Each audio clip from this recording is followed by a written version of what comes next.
안녕하세요. 신화중학교 친구들. 오늘은 4차 시수업 옷감의 종류에 대해 배워보겠습니다. 지난 시간까지 배운 내용을 복습해 보겠습니다. 섬유는 크게 천연섬유와 인조섬유로 나눈다고 했었죠. 천연섬유는 식물성 섬유와 동물성 섬유가 있었습니다. 식물성 섬유에는 면섬유, 마섬유가 있었고 동물성 섬유에는 견섬유, 모섬유가 있었습니다. 인조섬유는 재생섬유와 합성섬유로 나눌 수 있었는데 재생섬유는 레이온과 아세테이트가 있었고 합성섬유에는 폴리에스터, 나일론, 아크릴, 폴리우레탄이 있었습니다. 이렇게 섬유의 종류에 대해서 배웠는데요. 그럼 이 섬유를 가지고 우리는 무엇을 만들까요? 섬유를 통해서 바로 옷감을 만들죠.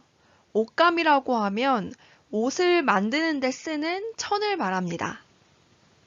그런데 옷감을 만들기까지 중간에 실을 거쳐서 옷감을 만들기도 하고 또는 실이 없이 바로 섬유에서 옷감을 만들기도 합니다. 이번 시간에는 이 두 가지 과정에 따라서 어떤 종류의 옷감을 만들 수 있는지 그 과정을 한번 살펴보겠습니다. 선생님이 준비한 영상을 잠시 볼 텐데요.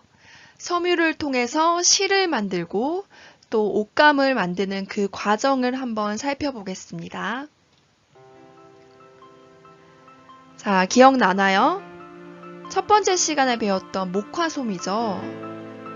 자, 이 솜에서 씨앗을 제거하고 또 부풀어진 솜을 일정한 크기로 말아서 고치를 만듭니다. 이 고치를 물레에 걸어서 실을 뽑아냅니다. 바로 면실이 되겠죠.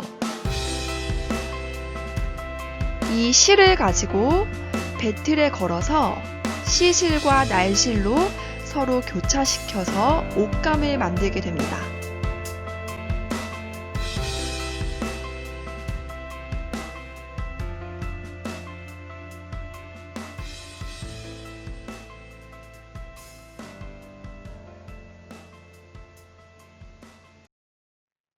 방금 영상에서 봤던 것처럼 섬유를 가지고 실을 만들고 실을 가지고 옷감을 만드는 것, 바로 직물이라고 합니다.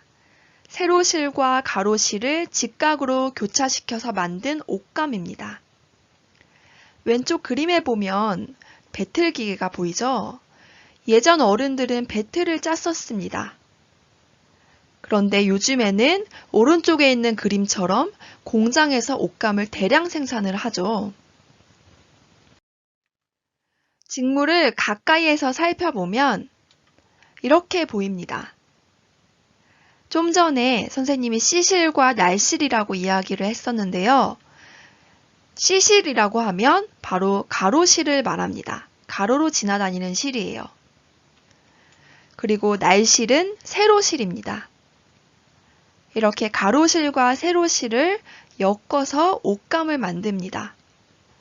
이 옷감으로 만든 옷은 재킷, 셔츠, 코트, 이불, 손수건 이렇게 많이 다양한 곳에 쓰입니다. 이번에는 편성물을 보겠습니다. 섬유를 가지고 실을 만들고 그리고 그 실을 엮어서 바로 편성물이라는 것을 만듭니다. 왼쪽의 그림에 보면 뜨개질 용품이 보이죠? 편성물은 한 올의 실로 연속적인 고리를 만들어 엮어서 만든 옷감입니다. 방금 전에 봤던 직물처럼 씨실과 날실이 교차되는 것이 아니라 한 올의 실로 연속적인 고리를 만든 것입니다. 편성물은 방금 전에 봤던 직물에 비해 신축성이 좋습니다. 고리를 엮어 만든 옷이기 때문에 잘 늘어납니다. 그리고 부드럽고 구김도 잘 생기지 않습니다. 그러나 올풀림 현상이 나타나기도 합니다. 한 번쯤 경험해 봤을 텐데요. 니트 종류의 옷을 입다가 어디에 걸렸을 때 그 니트의 한 부분이 올이 풀리는 경우를 발생했을 거예요. 실이 빠져나오는 경우죠. 이랬을 때 그 실이 줄줄줄 풀려져 버립니다. 이런 현상을 올풀림 현상이라고 합니다. 편성물에서 잘 나타나는 현상이에요. 이번에는 펠트를 보겠습니다. 펠트라는 이름이 낯설죠? 섬유를 가지고 실을 거치지 않고 바로 옷감이 된 것입니다.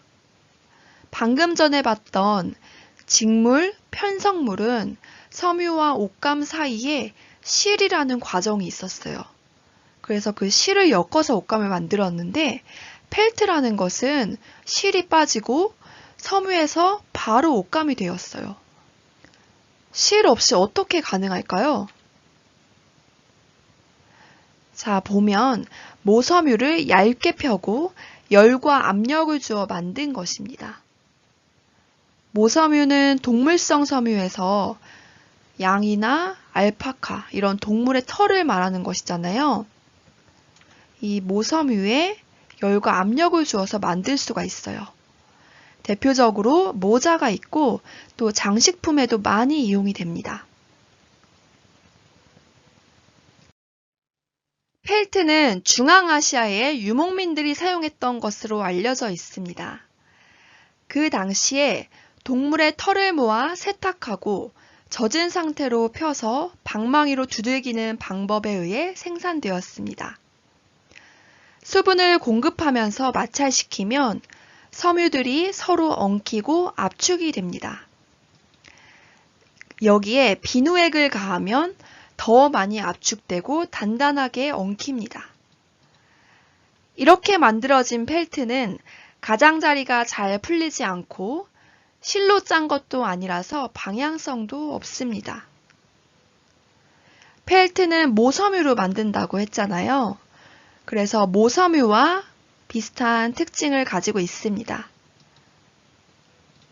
가볍고 또 보온성이 좋아 따뜻합니다. 하지만 마찰에 약해서 주의해야 합니다. 이번에는 부직포를 보겠습니다. 부직포도 섬유에서 바로 옷감이 된 것 중에 하나인데요. 인조섬유를 얇게 펼쳐 접착제나 열로 고정해서 만든 옷감입니다. 잘 구겨지지 않고 또 올풀림이 없습니다. 실이 이용되지 않았기 때문이죠. 부직포가 이용되는 곳은 왼쪽의 그림처럼 차 마실 때 넣는 그 팁에 그리고 일회용품, 기저귀 이렇게 이용이 됩니다. 이번 시간에는 옷감의 종류에 대해 보았습니다. 옷감은 실을 거치는 옷감과 실을 거치지 않는 옷감이 있었죠. 실을 거치는 옷감은 섬유를 가지고 실을 만들고 또 그 실을 가지고 옷감을 만드는 것으로 종류에는 직물과 편성물이 있었습니다. 직물은 가로실과 세로실을 교차시켜서 만든 것이었고 편성물은 뜨개질하듯이 한 올의 실을 고리를 만들어서 엮은 것이었죠. 그리고 실을 거치지 않는 옷감은 펠트와 부직포가 있었습니다. 이 펠트와 부직포는 실을 거치지 않고 섬유를 압력이나 열을 주어서 또는 접착제를 활용해서 바로 옷감을 만든 것이었죠. 이렇게 옷감의 종류가 다양하다는 것을 기억하고 그럼 다음 시간에는 의복의 관리 부분에 대해서 공부하겠습니다. 모두 수고하셨습니다.